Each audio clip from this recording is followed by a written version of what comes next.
On behalf of the National Public Housing Museum, we thank you for tuning into our listening series, Out of the Archives. In each episode, we will share a diverse range of stories told by public housing residents from our oral history archive. Each episode features a different theme that responds to our mission: to preserve, promote, and propel the right of all people to a place where they can live and prosper, a place to call home. Stories make up the backbone of any culture. They tell us who we are and where we are from. They create empathy and understanding, and they allow us an opportunity to share our experiences and learn from the words of others. The stories in this archive lift up the voices of an oftentimes marginalized community and create a space for important conversations to happen. Now, more than ever, we are able to see the importance of community, and as the legendary civil rights activist Coretta Scott King said, the greatness of a community is most accurately measured by the compassionate actions of its members. In this episode, Bringing the Outdoors In, Community and Recreation in Public Housing, we hope to share some of that compassion with you through the words of our storytellers. Betty Howard, who lived in Cabrini-Green, Tommy Woods, who lived in the Lathrop Homes, Phil Ayala and Janetta Pegues, who lived in ABLA, Sonny Fischer, who lived in the Eastchester Projects, and LeeRoy Murphy, who lived in the Robert Taylor Homes. These stories span from 1949 to 1983. My name is Betty Howard. I do have a middle name, Jean, but I don't use it. So from the Wyndham Hotel, we got this opportunity to move into the new CHA housing project, Cabrini, which, like I said, when we arrived there, everything was brand new. Brand new refrigerator, and we'd moved from a dump. I mean, I remember seeing one time a rat as big as a cat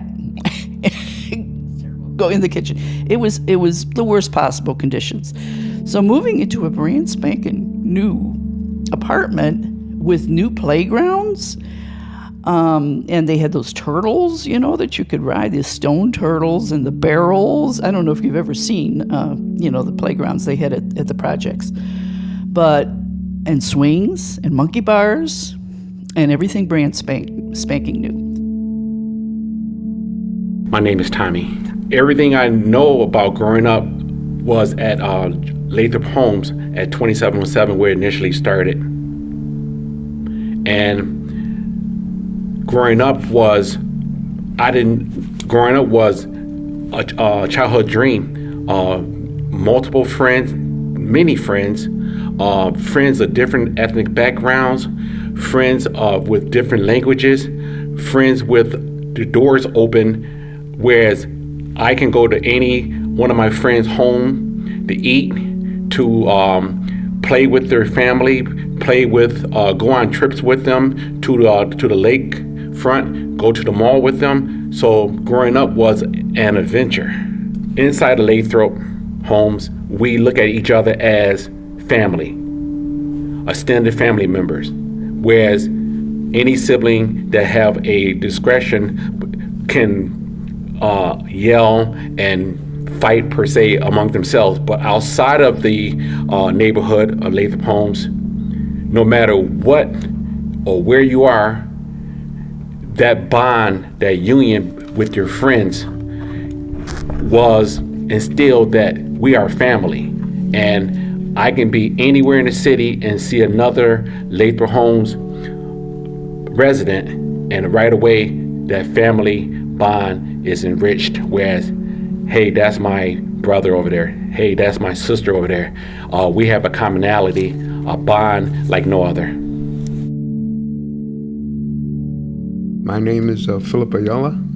Well, we were always playing some sport in Mado. After me and my brother had a couple of confrontations, we had to fight our way out of school, but we never ran. And I think that it's that situation is you gain respect. You don't run. You fought and you lost, And once we did that, a lot of the Afro-American kids accepted. We became friends. And some we never became friends. Yeah. And we used to play ball after school, at Medill and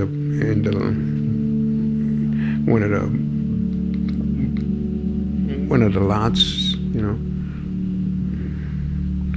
and we played against each other. We choose teams, and then we got to know them and they got to know us, and there was kind of an acceptance.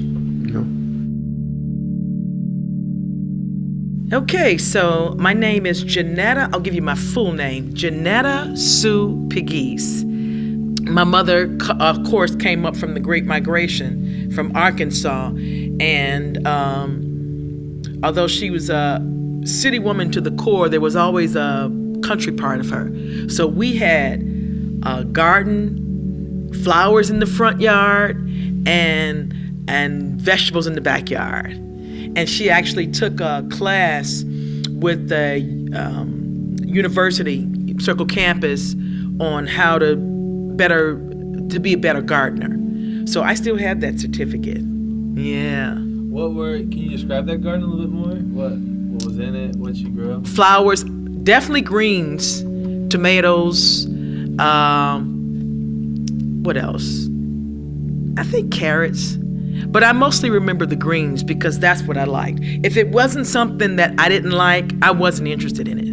So I loved greens. Yeah. I was always like a picky eater, and only certain things I would like to eat. But I remember that, and I remember beautiful flowers. And the neighbors too. One of the neighbors, Miss Smith, that lived across the way, every year she would have exotic flowers. I couldn't tell you the name of them, but the flowers are pretty, and she tended them, very lovingly. You'd always see Miss Smith out, tending her garden. I'm Sunny Fischer. I remember vividly playing in this playground that was built. It was funny. The trees were very spindly because they were new trees, and they surrounded this playground, but the playground was made out of asphalt ground, and then we had these huge barrels, yellow and black barrels that painted stripes on it. Now they would never do something like that because it was too dangerous. And in fact, I had many scrapes. It bloodied my face when I fell off of them onto the asphalt ground. But they were so much fun, and they really sparked creativity. The kids that I played with would play cowboys and Indians, and we would. There was a maze that we made into our ranch.